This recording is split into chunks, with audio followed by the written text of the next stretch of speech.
Salut les amis, excusez-moi, il y a des imprévus comme ça. Où te fait les papates, mon pépère? Bon, tout va bien. Oui, tu es beau. Oui, tu es beau, mon pépère. Alors, une petite vidéo pour dire un peu où j'en suis. Mon tutu. Je vous présente Tisha. Tisha, un merveilleux chat que j'ai vu grandir, qui vient du monde sauvage. Hein. Alors où j'en suis? Eh bien aujourd'hui c'est journée off, journée repos. J'ai adoré une phrase que m'ont dit mes guides hier. Qu'est-ce qu'ils m'ont dit? Sais-tu combien de temps va prendre, combien de temps tu vas mettre à vivre ton rêve? Non. Alors lâche prise, enfin je veux dire lâche tranquille quoi, prends ton temps. Ils ont beaucoup de douceur, de savoir-vivre. Donc aujourd'hui ben, je me repose et je dois dire que ça va me faire du bien parce que je traîne la patte, c'est le cas de le dire. J'ai mon pied gauche, je ne sais pas si c'est une entorse de fatigue, je ne sais pas si c'est les énergies qui circulent, enfin bref, peu importe. Mais toujours est-il que je peux à peine poser le pied par terre et que pour bricoler, voilà. Alors c'est sûr que je décroche plus parce que j'ai quand même hâte que ça se termine là. Oui, oui, j'entends, j'ai le temps. C'est un petit peu chantier quand même. Et puis je suis balancé entre la joie de voir ma maison qui se transforme d'une douceur, d'une beauté, c'est hallucinant. Ma maison est passée de là à là, enfin c'est un truc de fou. Et ça me met en joie et surtout ça m'ouvre. Je m'ouvre en même temps qu'elle. Comment vous dire? C'est assez étrange. La maison c'est quand même symbolique. Hein.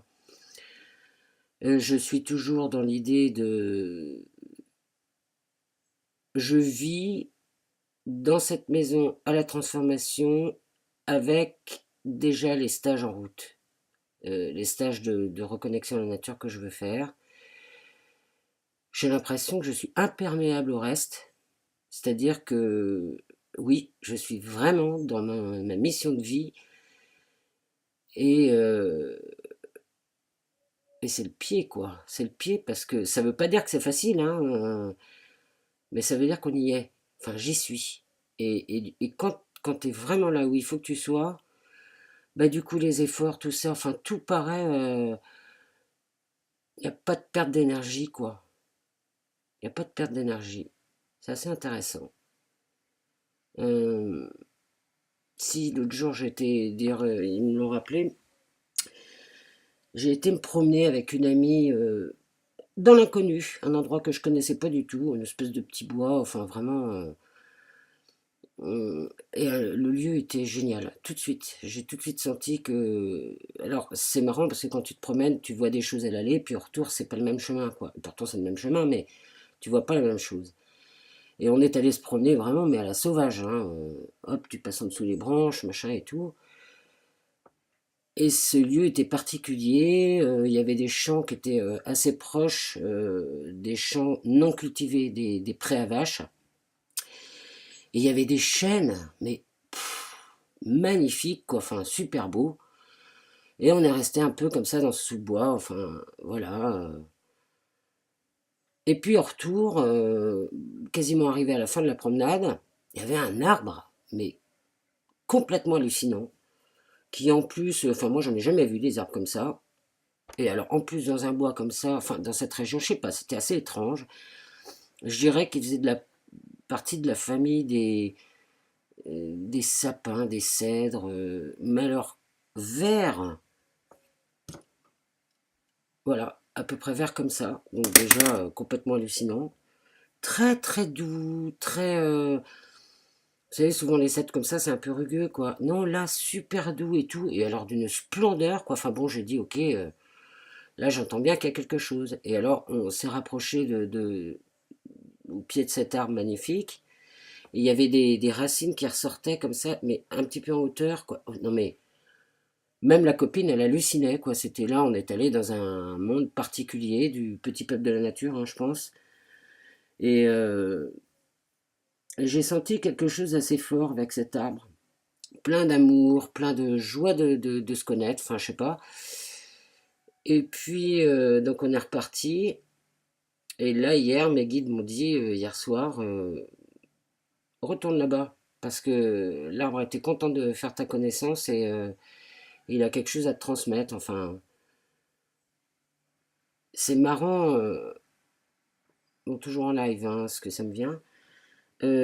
Entre l'ombre et la lumière, parce que cet arbre était juste splendide et rayonnant. Et une fois qu'on a eu passé cet arbre, il y avait un autre petit chemin comme ça, mais un chemin fait par l'homme, quoi. Et on a décidé de le prendre pour voir où ça allait, parce qu'au loin, il y avait un chêne sublime, énorme, avec une grosse branche qui était tombée par terre. Je sais pas, ça m'appelait, quoi. Enfin. Et on avance sur ce chemin. Et là, on arrive à une super grande demeure, abandonnée, enfin, vraiment bizarre. Truc de film, pas possible, hein. Et toutes les deux, on s'est arrêté net, ensemble, à un endroit du chemin, en regardant cette demeure. Et il y avait une fenêtre dans les hauteurs, comme ça. Waouh! Mais alors, je peux vous dire que ensemble, on a dit on va pas plus loin. Moi, j'ai croisé mes doigts direct parce que là, on a senti une énergie terrible. Moi, ça m'a fait penser à tous les films d'horreur qu'on pouvait imaginer. Enfin bref, il y avait certainement, probablement, une jeune femme qui avait dû bien souffrir dans cette maison. Alors, j'ai dit à ma copine, j'ai dit écoute, on va pas aller plus loin, mais je dis par contre, on va essayer de lui dire de partir dans la lumière à cette âme qui avait l'air d'être en colère, super mal, enfin bref. Donc on a fait de notre mieux. Après, je me suis pas retourné pour voir si hein, on a tracé. Et sur le chemin du retour, qui était à peu près à 100 mètres de l'arbre, 150 mètres, on a vu l'arbre maître qui avait donné lieu à cet arbre merveilleux. Et cet arbre maître, donc cette espèce de cèdre, je sais pas quoi, avait eu la foudre qui lui était tombée dessus. Et pourtant encore en vie, un vieil arbre, hein, super vieux. Donc il y avait cette espèce d'arbre qui était là, puissant quand même, tu vois, malgré tout ce qu'il avait enduré. Au loin, il y avait le chêne, pareil, avec la branche, et il y avait le château juste à côté. Donc autant vous dire que cet endroit, je ne sais pas ce qui s'est passé, mais je ne retournerai pas. Enfin bref, tout ça pour dire que l'ombre et la lumière se croisent. C'est une danse, hein, c'est la danse de la vie, et que quand on est à l'écoute, c'est-à-dire en tant qu'observatrice, c'est assez intéressant de sentir ce champ de vie sans chercher à savoir pourquoi, qu'ai-je, nanani, naner, juste le sentir, quoi, et raisonner. Raisonner selon ce qu'on entend dans l'écho, quoi. Je commence à comprendre ce que c'est que la danse de la vie, et ça me convient assez bien, je dois dire. Ouais, je sens que là, l'appel de la nature, les arbres,